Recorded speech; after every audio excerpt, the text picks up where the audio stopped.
Yuk, kita mulai pelan-pelan ya. Fokus ini. Man shallal ghadat. Man. Yang ini. Itu sering diartikan barang siapa atau siapapun. Dalam gramatikal bahasa Arab, di ilmu nahwu, man itu disebut ismun mausul. Ya, yadullu alal fardiyah. Huruf yang menunjuk kadang ke subjek atau objek, tapi menunjuk secara personal ke setiap orang. Jadi bisa berlaku untuk laki-laki misalnya, untuk perempuan, mau besar, mau kecil, mau tua, mau muda, yang menunjuk kepada personalnya. Jadi setiap orangnya, nggak bisa diwakili oleh orang yang lain. Ya, jadi ada yang menunjuk kepada setiap orangnya, ada yang menunjuk ke banyak orang. Kalau nunjuknya banyak orang, semua misalnya dicakup oleh keseluruhan, maka itu disebut dengan bahasa Arabnya alladzina namanya. Alladzina. Jadi kalau sudah alladzina, itu sudah nggak bicara laki-laki, perempuan, tua, muda, semua dimasukin semuanya di situ. Dicakup keseluruhannya. Makanya banyak ayat Quran ketika memanggil kita untuk melakukan sesuatu, menggunakan kata alladzina. Ya ayyuhalladzina amanu, ya ayyuhalladzina amanu. Itu panggilan semua bagi yang punya iman. Dimasukkan keseluruhannya ke situ. Ya, jadi semuanya masuk dalam konteks itu. Disebutkan 1080 kali dalam Al-Quran. Alladzina. Tapi kalau sudah man, maka ini sifatnya personal.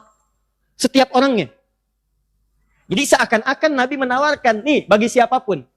Baik itu laki-laki, mau perempuan, mau tua, mau muda, mau kaya, mau cukup. Saya berikan kesempatan yang sama, kata Nabi. Kalau Anda ingin mendapatkannya, Anda punya peluang yang sama. Tidak dibedakan oleh apapun. Tidak dibedakan oleh usia, tidak dibedakan oleh kekayaan harta benda, tidak dibedakan oleh kedudukan. Kalau Anda ingin, Anda bisa dapatkan ini. Tapi ini nggak bisa diwakilkan. Anda pimpinan di kantor misalnya, tiba-tiba, ada hadis Nabi nih, tolong wakili saya mengerjakan itu. Nggak bisa. Yang mengerjakan itu yang dapat. Kalau nggak kerjakan, walaupun status Anda tinggi dalam kehidupan sosial, maka Anda tidak mendapatkan apa yang disampaikan ini. Jelas? Nah, jadi tawarannya, ini berlaku bagi siapapun yang merasa imannya kuat, menengah ataupun lemah, punya peluang yang sama dengan yang lainnya. Apa tawarannya?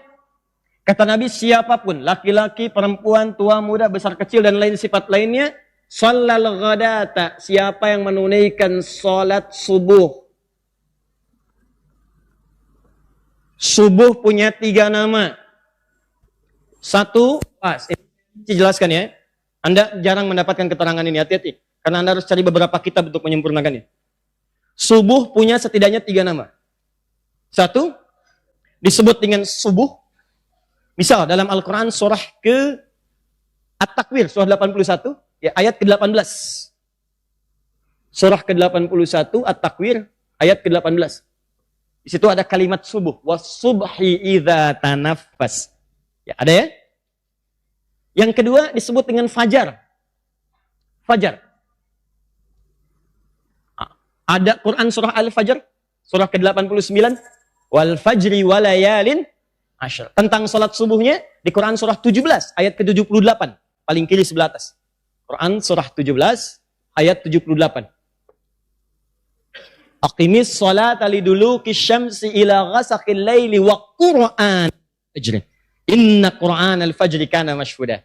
Kata Allah, tunaikan salat dari sejak matahari tergelincir siang, zuhur sampai ke malam, zuhur, asar, maghrib, isya. Khususnya subuh, kata Allah. Karena subuh spesial, semua bacaan yang dibacakan dalam subuh didengar langsung oleh Allah, disaksikan malaikat. Dan sudah tuntas penjelasannya dalam pertemuan-pertemuan yang lalu. Nama ketiga, ghadat. Ghadat. Awas, saya ingatkan lagi ya. Saya ingatkan lagi, awas, hati-hati. Kalau disebutkan fajar, saya pernah terangkan di pertemuan yang lalu, fajar itu nggak pernah disebutkan dalam Al-Quran, kecuali menunjuk pada pancaran dalam diri yang merespon sesuatu yang positif. Satu pancaran yang menunjukkan sesuatu yang positif. Kalau sifatnya materi disebut infajar namanya, infajara. Dalilnya Quran surah kedua Al-Baqarah ayat ke-60. Ya, umatnya Nabi Musa minta ke Nabi Musa, ya Musa alaihissalam, mintakan kepada Rabb kita Allah, supaya Allah memberikan kita mata air. Supaya kita nggak rebutan. Maka ketika mereka minta sumber air, Musa bermohon kepada Allah. Diabadikan di Quran surah kedua ayat ke-60. Paling kanan sebelah atas di Musa. Wa idhistasqa Musa liqaumihi faqulna drib bi'asakal hajar. Ketika umatnya Musa minta kepada Musa, mintakan kepada Rabbu supaya berikan kepada kami sumber air. Maka kami firmankan kepada Musa, pukulkan tongkat kayumu ke batu itu. Fanfajarat infajar. Fanfajarat min husnata asyrata aina. Maka dari batu itu yang sudah terpecah dipukul tongkat kayu mukulkan batu. Kalau tongkat biasa mukul ke batu, kira yang hancur apa ya? Kayunya. Tapi kalau tongkat Musa kan bukan tongkat biasa. Ya, ada sifat kerasulan di situ. Begitu dipukulkan tongkat kayu, mukul batu, keluar 12 mata air, pancar. Antum punya tongkat emas, pukulkan batu, keluar 12 air mata. Gitu. Ya? Nah, itu bahasanya infajar. Fanfajarat min husnata asyrata aina. 12 mata air, keluar. Maka mereka nggak rebutan, ada 12 suku, setiap suku mendapatkan sumbernya sendiri-sendiri. Nah, air itu kan materi sifatnya. Bisa diminum, bisa dipegang dan sebagainya. Maka bahasanya infajar, memancar. Kalau yang memancar itu sesuatu yang sifatnya tidak teraba keadaannya. Bukan materi biasa. Maaf, matahari mengeluarkan sinarnya. Mulai dari fajar. Cahaya fajar ada. Tapi kan antum nggak bisa pegang. Nggak terasa, cuma rasanya aja. Ada panas, ada kelihatan. Tapi dipegang nggak bisa. Nah, sesuatu yang sifatnya imateri, dalam konteks gak bisa langsung kepegang, ya, maka bahasa Arab yang menggunakan kata fajar. Kenapa sholat pertama disebut dengan fajar? Karena sholat ini disebut fajar, karena ketika sholat ini dipanggilkan dalam kita keadaan tidur, maka iman kita akan memancar dari tubuh kita untuk menyambut panggilan sholat itu. Di orang-orang yang punya iman itu kalau dipanggil dalam sholat ketika dia tidur, Allahu Akbar, as-sholatu khairum minan naum, maka terpancarlah dari hatinya itu dari panggilan sholat tadi, terpancar respon keimanan seakan-akan mengatakan, cepat sudah adzan, cepat sholat. Karena itulah sholat pertama disebut dengan fajar, karena saat panggilannya disampaikan, terpancar dari dalam kita sumber-sumber keimanan untuk bisa menangkapnya. Paham sampai sini? Makanya kalau antum dalam tidur dipanggil as-sholatu khairum minan naum, tidak ada respon untuk merespon itu pertanda ada kelemahan di iman antum. Hati-hati. Bahkan ketika adzan berkumandang dia tidak terdengar, kata Nabi, itu telinganya dikencingi oleh setan. Hati-hati. Jelas ya? Nah, disebut dengan subuh dari kata asbah.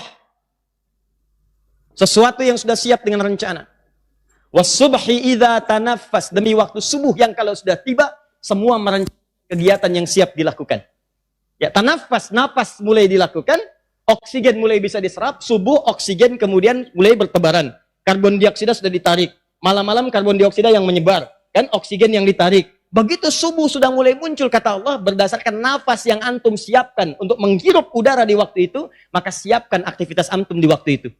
Di bedanya orang beriman dengan yang belum beriman, awas hati-hati, yang muslim dengan non-muslim, maka sejak waktu subuh orang beriman itu sudah punya rencana yang disiapkan dilakukan di hari itu. Makanya sholatnya disebut sholat subuh. Di antum tuh sebelum mengerjakan sesuatu punya rencana. Hari ini mau ngerjakan apa? Nanti antum sholat asar di mana? Maghrib mau di mana? Hari ini mau baca Quran berapa ayat? Rencanakan supaya terukur aktivitasnya. Sebab kalau nggak punya rencana, nanti akan seadanya aja. Mau sholat jamaah, mau tidak. Mau baca Quran baca, mau enggak. Rencanakan.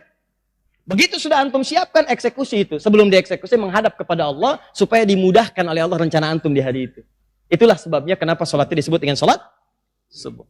Nanti ada kaitannya kalau sudah masuk ke pembahasan malam. Jadi kalau sudah malam itu Nabi biasanya mengevaluasi aktivitas hariannya. Ini yang dikerjakan hari ini, kemudian yang kurang-kurang Nabi istighfar 70-100 kali. Besoknya disiapkan.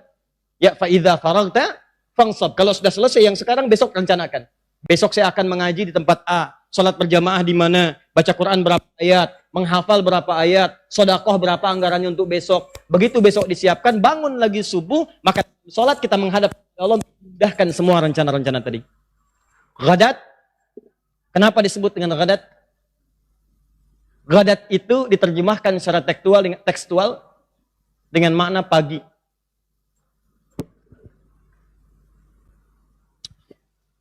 Tapi asal katanya, kata ghadat ini, dia punya kemiripan dengan kata ghada, yang berarti sesuatu yang punya banyak manfaat dan energi.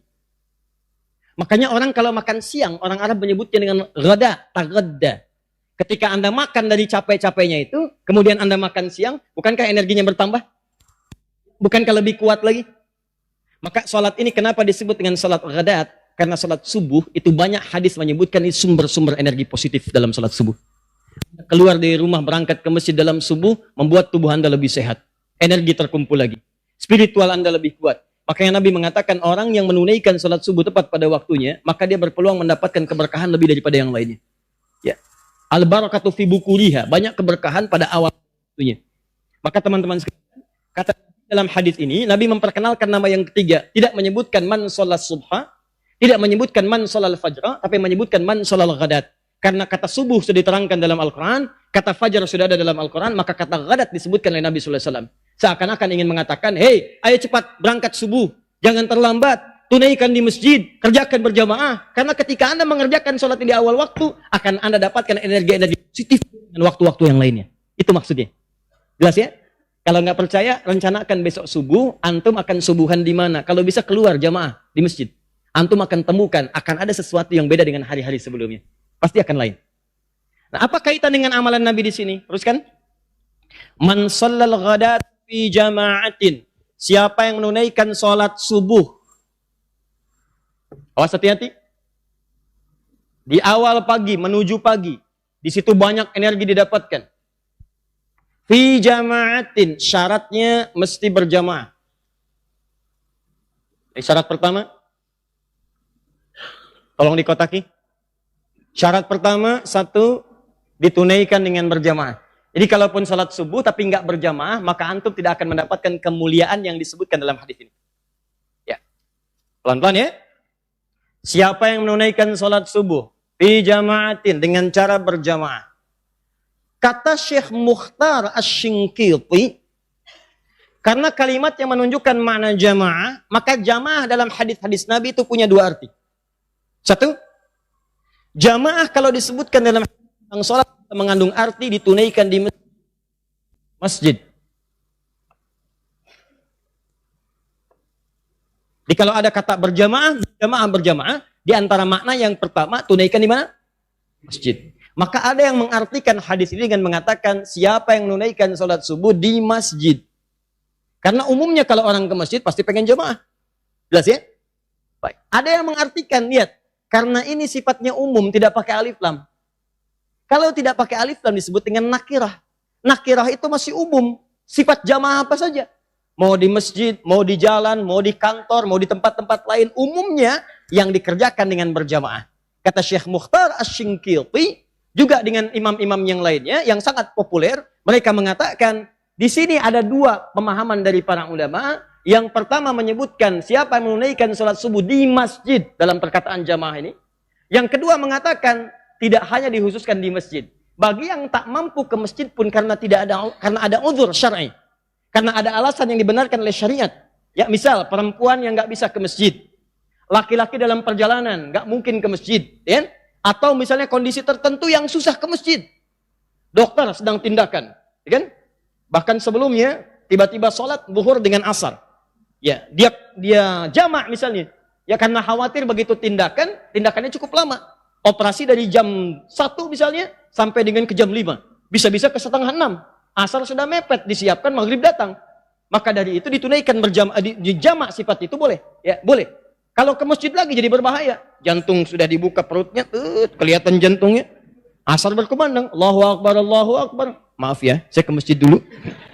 Panggilan Allah sudah tiba, ditinggalkan. Mati pasien. Ya. Maka yang ini sifatnya jamaah secara umum. Yang kedua, satu, diartikan masjid. Yang kedua, berjamaah secara umum. Ibu sedang tidak bisa ke masjid. Kondisi tertentu misalnya, ada anak yang harus dijaga.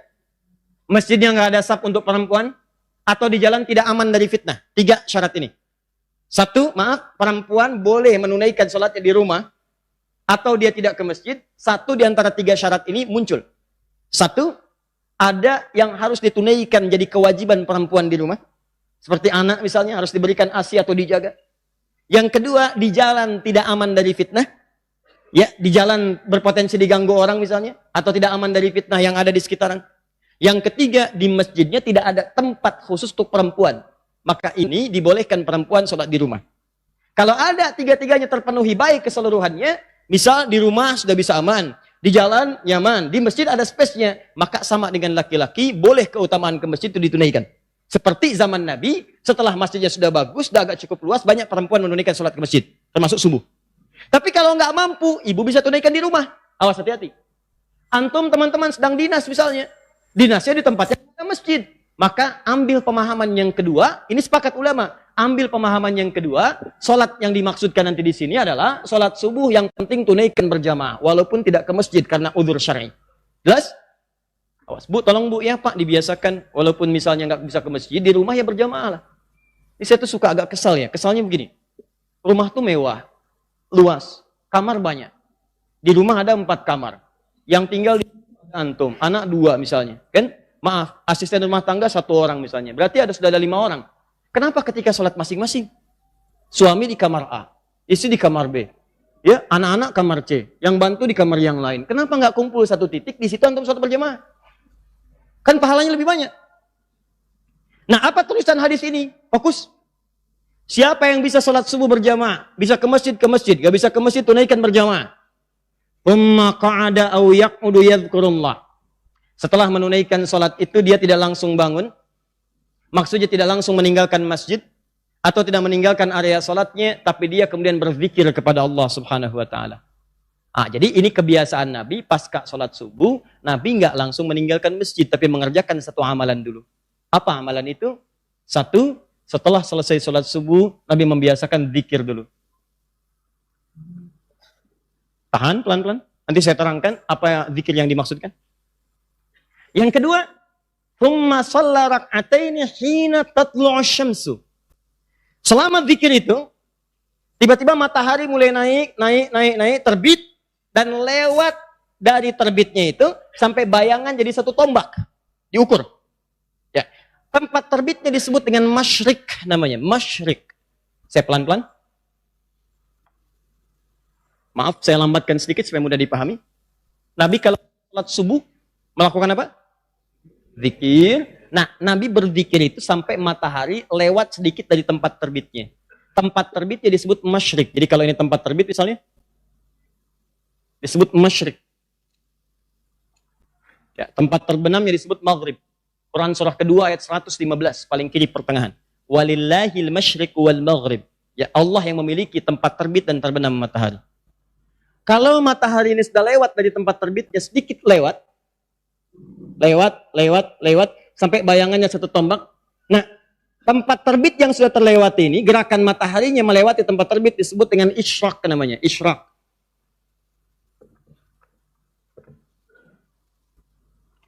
Kalau posisi dari lewat tempat terbit itu sudah memunculkan bayangan satu tombak, jadi kalau antum misalnya nanam tombak di luar, ya di waktu pagi bayangannya sudah sama tuh dengan tombak itu.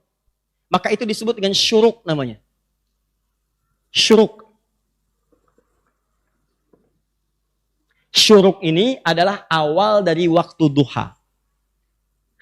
Syuruk adalah awal dari waktu duha. Baik, saya perlambat supaya mudah paham. Lihat sini. Nabi setelah salat subuh berjamaah atau ditunaikan di masjid, tak mampu ke masjid karena udzur syar'i, tunaikan dengan berjamaah, yang penting jamaah. Beliau kemudian duduk berzikir kepada Allah. Sampai kapan zikirnya? Sampai matahari melewati tempat terbitnya. Gerakan matahari melewati tempat terbit disebut dengan isyraq. Kalau sudah sampai bayangannya satu tombak, maka posisinya disebut dengan syuruk namanya. Syuruk ini disebut dengan awal duha. Di awal waktu duha itu disebut dengan syuruk namanya. Jadi kalau saya sebutkan syuruk berarti nama lainnya awal waktu duha. Nanti kalau sudah masuk ke salat duha kita terangkan lebih jelas. Duha dibagi 3. Ada duha awal, ada pertengahan, ada akhir duha. Dan rakaatnya bisa berbeda. Dan faidahnya sama. Nah, awal duhanya disebut dengan apa namanya? Syuruk. Jelas di sini? Jadi kalau ada yang menyebutkan enggak ada salat duha itu di awal, yang ada syuruk. Betul. Enggak ada syuruk itu, yang ada duha. Betul. Syuruk itu awal. Jelas ya? Baik, paham sampai sini? Nah, ketika sampai ke waktu syuruk, ke awal duha ini, maka lihat baik-baik. Tsumma shalla rak'ataini. Salatlah kemudian 2 rakaat. Lihat urutannya. Salat berjamaah subuh. Setelah itu zikir sampai waktu syuruk, awal duha. Setelah tiba waktu syuruk, maka tunaikan salat berapa rakaat? 2 rakaat. Aktivitas Nabi, tunaikan salat 2 rakaat. Kalau Anda bisa mengerjakan itu, perhatikan pahalanya kata Nabi, fakana alaihi ka ajri hajjin wa umratin. Maka orang yang bisa mengerjakan ibadah seperti ini, ia akan mendapatkan pahala senilai haji dan umrah sekaligus. Hadisnya sahih. Tamatun, tamatun, tamatun. Kata Nabi, saya nggak bercanda. Ini sempurna, sempurna, sempurna. Awas, jangan dipahami sudah haji, bukan. Dapat pahala senilai haji, bukan haji. Jangan salah kesimpulan. Pulang dari sini kata Ustadz Adi, nggak usah haji. Sholat suruk aja, senilai haji dan umrah. Ya. Awas, jangan salah kesimpulan. Senilai haji dan umrah.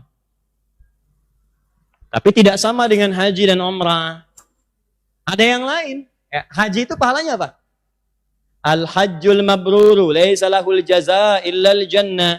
Haji mabrur itu kalau benar hajinya nggak ada pahala setimpal kecuali surga. Di perjuangan ibadah haji itu mengantarkan dia ke surga karena pulang haji itu jadi lebih baik daripada sebelumnya.